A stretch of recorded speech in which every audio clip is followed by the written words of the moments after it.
안녕하세요. 빌딩셀러리입니다. 오늘은 조윤호 팀장님과 네. 재밌는 물건에 대해서 좀 설명해 주시기 위해 나와주셨잖아요. 네. 저희가 최근에 한 5월 달부터 거래 사례가 되게 많이 찍혔잖아요. 5월 달부터 거래 사례들을 보면서 이 사례는 되게 재밌다. 저희가 예상하는 것과 좀 벗어나는 수준의 거래 사례가 찍힌 것도 있었고 매각이 이렇게 될 줄은 몰랐던 그런 지역들이 있었는데 최근에 이제 강남에도 그런 건데 많이 있었어가지고 강남에 3건 정도로 들고 와봤습니다. 원래는 저희가 이제 매매 사례를 좀 많이 했었는데 네. 최근에 이제 거래도 많이 안 일어나고 그리고 네. 이게 거래가 잔금이 지나가야 등기에 뜨기 때문에 네. 소문만 가지고 하기에 신뢰성이 떨어지잖아요. 네. 그래서 좀 기다리고 있다가 이제 한 번에 모아서 좀 재밌는 걸로. 네, 아직은 등기 이전이 안 된 것도 있긴 하지만 이미 이제 거래 신고가 뜬 물건들도 많이 있기 때문에 그런 사례들 위주로만 가져와 봤습니다. 알겠습니다. 첫 번째 물건 한번 소개를 해 주시죠. 첫 번째 물건은 강남대로에 있는 물건이고요. 반포동에 있는 물건입니다. 신논현역 근처에 있는 물건이고요. 21년 2월 달에 730억, 평당 4억에 취득한 물건이고요. 올해 6월 달에 평당 3억 8천에 매각이 된 물건입니다. 금액만 가지고는 22억 정도가 손해긴 한데 네. 여기다가 취득록세하고 여러 가지 하면은 어마무시하게 손해를 받겠네요. 맞습니다. 사실은 강남에서 원가 이하 매각세가 나오기가 쉽지가 않은 것도 사실이잖아요. 최근에 아무래도 22년도부터 시장이 안 좋았었고 그때부터 내놨던 분들 중에서 지금 딱 이 케이스가 매각을 해야 되는 상황인데 시장은 안 좋으니까 큰 금액대를 보시는 손님들이 사라지는 상태였으니까 그쵸. 그러니까 그 시장에서 금액이 계속 내려왔었고 결국은 원가 이하까지 내려와서 매각이 된 케이스라고 볼 수 있을 것 같아요. 이게 금리가 계속 급격하게 오르다 보니까 금액이 이제 원가 이하로 떨어진 거잖아요. 매입 당시에 근저당은 600억이었고요. 사실은 그 당시에 매매가로 기준을 봤을 때는 뭐 여유가 있는 수준이었습니다. 그쵸. 다만 이제 그 이후에 추가 근저당이 설정이 됐고요. 채권 최고액이 740억까지 늘어난 상태였습니다. 그러니까 보통 저희가 근저당권을 매입할 때 한 번 받는 사람은 이렇게 살 수 있다라고 보는데 매년 받는 사람은 이게 좀 문제가 있는 게 아닌가? 이게 자금 사정이 너무 안 좋나? 라고 보잖아요. 맞습니다. 저희가 현장에서 파악하기로는 건물에서 돈을 뺐쓴다라고 판단을 하잖아요. 아무래도 뭐 사업에서의 소득이 부족하다거나 현재 상황이 좋지 않기 때문에 건물을 담보 잡고 계속 돈을 빼서 쓴 정황이 나오고 있고요. 금액적인 면에서도 꾸준히 내고가 됐던 그런 물건이었습니다. 처음 나왔을 때 850억까지 금액을 설정을 했었는데 점차 내려오면서 그리고 708억까지 내려왔던 케이스가 됐습니다. 실질적으로는 매각 시점에서 봤을 때는 실체무액만 600억 넘게 있었던 상황으로 파악이 되고요. 그러다 보니까 이거라도 회수를 해야 되겠다는 생각을 하셨던 건지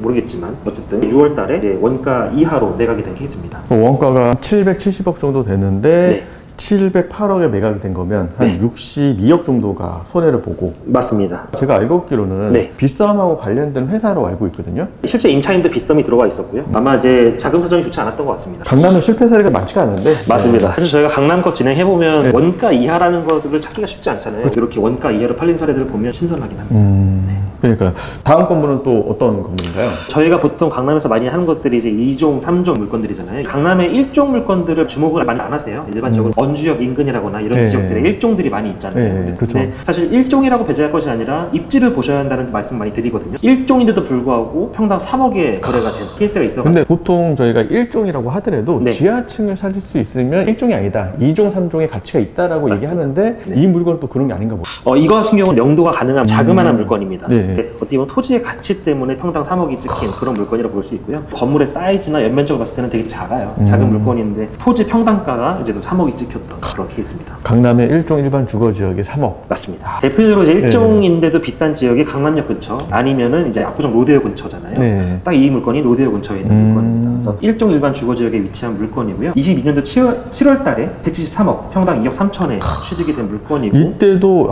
비싸다라고 생각이 됐을 텐데 이때 이후에 백꽃 막걸리 사거리 잘 아시겠지만 백꽃 막걸리 사거리가 제일 메인 중에 메인이라고 보잖아요. 근데 백꽃 막걸리 라인으로 해서 2억 3천 정도의 거래가 많이 되고 있으니까 이쪽 지역이 2억 3천은 비싼 거 아니냐 판단을 하시겠지만 올해 7월 달에 225억, 평당 3억에 매각이 됐습니다. 최고가를 정신을 했네요. 맞습니다. 그러니까 위치가 좋은 건 좀 비싸게 샀더라도 나중에 내가 팔 때 비싸게 팔 수 있는 위치인 거죠. 맞습니다. 이 물건이 이제 전층 명도가 되는 부지 상태로 바로 이제 활용이 가능한 물건이었거든요. 물건적인 면에서 조금 더 이제 가치가 반영되지 않았을까라는 생각이 들기도 하고요. 현장 가보시게 되면 아시겠지만 도산공원이 양쪽이 다 막혀 있잖아요. 막혀 있는 상태에서 딱 이 물건 앞에 동문이 있습니다. 도산공원에서 나오는 문이 있어요. 쪽문이 있는데 그 쪽문 따라서 사람들이 많이 나옵니다.